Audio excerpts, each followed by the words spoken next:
What's happening? Welcome back. Today on the podcast, the ugly truth about personal finances. Today on this podcast, we're just going to talk briefly about personal finances. What is so ugly about this truth that we're going to reveal, and kind of like what a person can do to, I don't know, make it not so ugly, and just kind of like get into the real heart of the matter, which is, look, everybody wants to be fill in the blank. So that's what we're going to talk about. Let's go ahead and jump right in. Episode 990 here on the podcast. What an awesome and incredible day. So I'm in the field of accounting, and being in this field of accounting, most of us, that went into account. Well, I'm not going to say most, but I went into accounting, and it was merely because it was an option. And it was an option like, hey, I wanted to be a doctor. Doctor didn't seem to be what I wanted to do, even though it could have helped with what I wanted. Oh, I wanted to make more money. I wanted to, buy houses and live in the suburbs and stuff like that. I'm sure doctors it would have helped with that. But when I got into it, I says, I'm not sure if I'm into this biology stuff. I'm not sure if I'm into looking at that stuff all day long. And that was in high school. So senior year of high school, I said, oh, well, mom, what should I do? Oh, look at that. Take an accounting class. That may spark an interest. So I'm just like, well, what does accountants do? Accountants count money. I was like, they count money? Really? I was like, oh, that's cool. And what else can I get with that?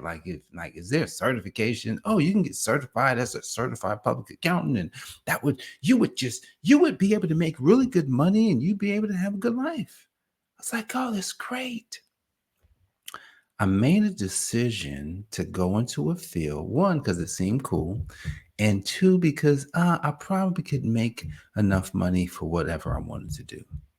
That was the reasons why. Let's back up to last week when I shared the 4 P's of success. I guess I'll call it that, the 4 P's of success. And it's the picture that starts everything. I'm going to tell you what picture I had in my head back then. A house and a car, maybe living in the suburbs. My parents didn't have a house. We lived in an apartment all my life. Like, my parents didn't buy a house until after I think I'd already bought 2 houses by the time my parents had bought a house back in 2006. So here it is. I didn't know what that was like. I says, maybe I should buy a house. Maybe that would be my goal. Because back then it was like, hey, buy a house, white picket fence. That was it. So that's the picture that I had in my head. So I was like, oh, okay. But then the next piece says that you've got to have a Y power. You got to have Y power. Uh-oh, I missed that one. I skipped it altogether. I skipped it. I went from picture all the way to that next P, which is plan. I went to the next P, which is the plan. And the plan was to go to college. I'm going to go to college and I'm going to get a degree. I'm going to get my CPA, and then I'm going to have everything. And here's the thing. I skipped the last one. The last one was patience. I really wasn't patient. I just was trying to get there because I didn't have a why. See, everybody uses this. I just want to take care of my family as their why. Now, here's the thing. That gets you a certain level. I've gotten that level, and that level is okay. That level's all right. It's not bad. But here's the thing. I've had conversations with hundreds and hundreds of people and business owners about finances. And everyone's looking to go. Everyone's looking to grow. Everyone's looking to get there. That's what everybody wants. Everybody wants to get there. Then the question always, where are you going? What is it that you're trying to get? Or what is not even trying, because you try to do anything, you won't get anything. You won't get it. So what is it that you're going to do? Here's what I get most of the time. Well, Jane, if I can't do $10,000 a month or $120,000 a year or $100,000, do you know that the $100,000 financial objective today, it's not $100,000. See, I remember when $100,000 was the big thing. And if I can just go back about 8 years, I remember $100,000. That's what everybody wanted to make, $100,000. Just go back 8 years. But if we go back 20 years, it would be, if I can make $100,000, man, we'd be set. Okay, wait. Why didn't the objective change? If the objective 20 years ago was 100, if the objective 10 years ago was 100, and now we fast forward, why didn't the objective change? That's a good question. Here's why. People didn't change. Everything else did. The prices changed. All of the prices changed. Opportunities changed. Requirements changed. People change, like everything was changing except the people thinking, hey, I want to get to $100,000 because that's the thing. And really, that's like the new 50,000 or even 40,000.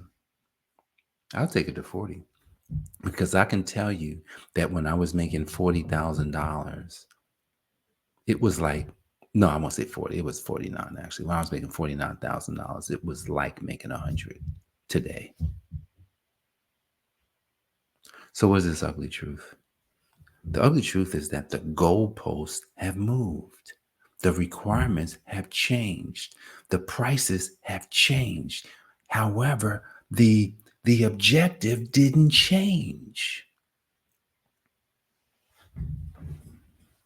And if the objective didn't change, with all the changes, what's going to happen to the person when they finally get there? I'm not going to say if, because when they do get to 100, what are they going to do? Man, that was too low. Man, I wish I would have. Personal finance is interesting because there are little buzzwords that are embedded into the personal finance objective.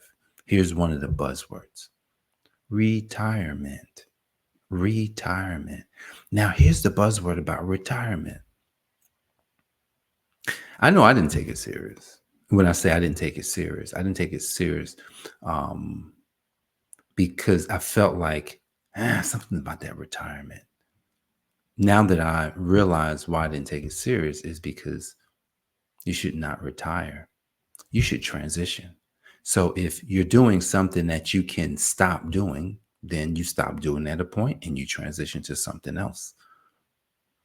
Now, but let's get back to the finance part, because then there is a financial part in this. So what does a person need to do? Now, that's why I didn't take it serious. I started a 401k when I had a job. And then when I left the job, no more 401k. So then all of the money that I was making over the past 20 years, it was all just going into the cycle. It wasn't going into anything.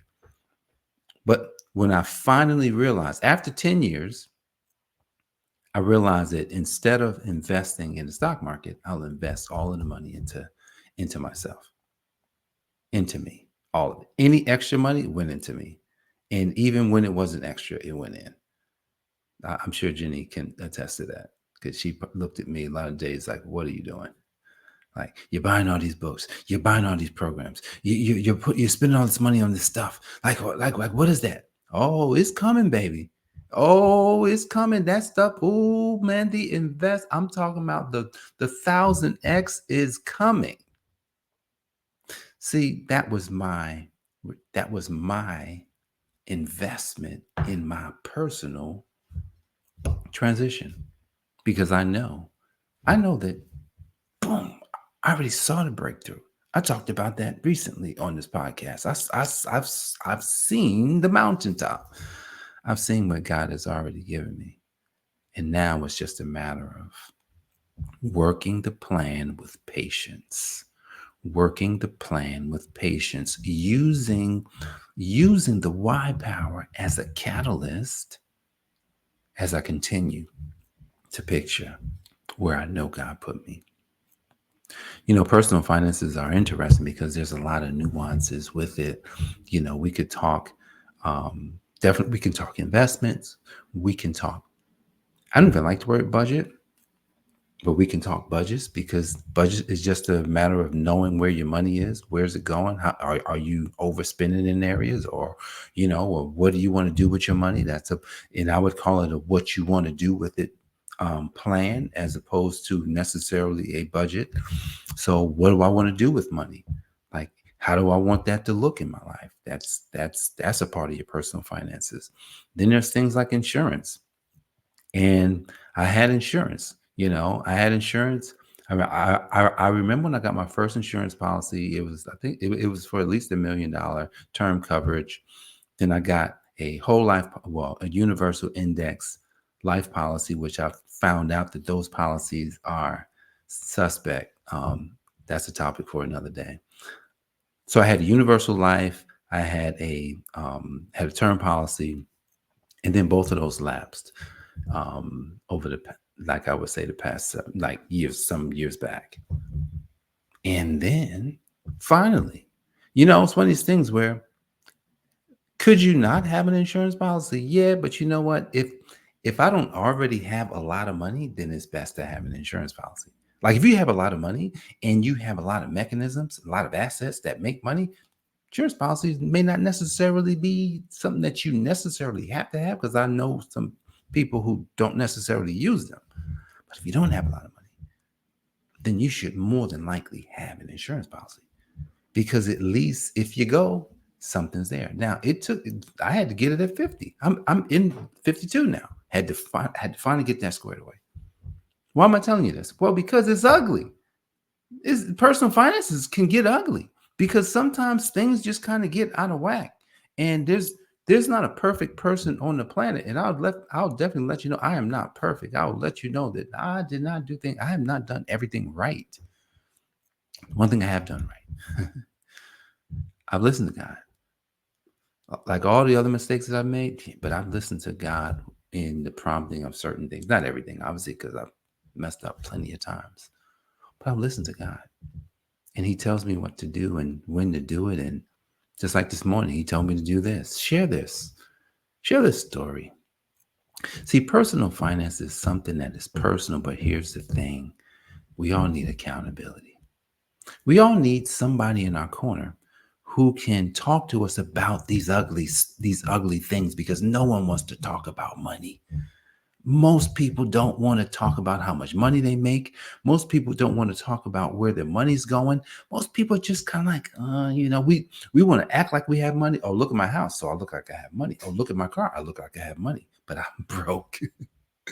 I'm just saying, like, but if we could just stop the crap and say, let's talk money.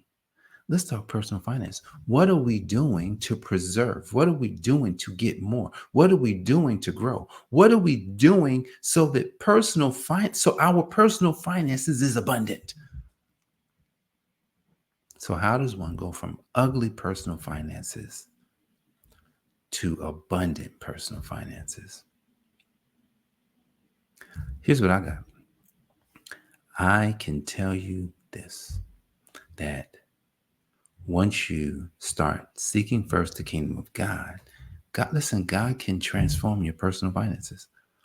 I'm telling you, like I know, we've been doing good. Like we're not like not doing okay. But here's the thing though. Then there's other things that come up. You're like, well, how's that going to get paid? You know what? God's going to pay for everything. That's my mantra. After 2018, when God showed me that it was time for me not to worry, he told me, stop worrying about money. Do not do that. And when I stopped worrying about money, there's not a thing that we needed that we didn't get. There's even things that we wanted, plenty of things that we wanted that we've gotten. How? Well, God said, don't worry about it. I'll take care of everything. I'll give you everything you need. Seek first the kingdom of God and his righteousness, and all these things will be added to you. Now, here's the thing. All those things were added. Now, here's the other part of it. He says, then when you put yourself in a position where you can grow, this is the parable of the sower. When you put yourself in a position to grow, things can grow in the kingdom 30, 60, or 100 fold or more. But that was just the beginning, 30, 60, or 100 fold.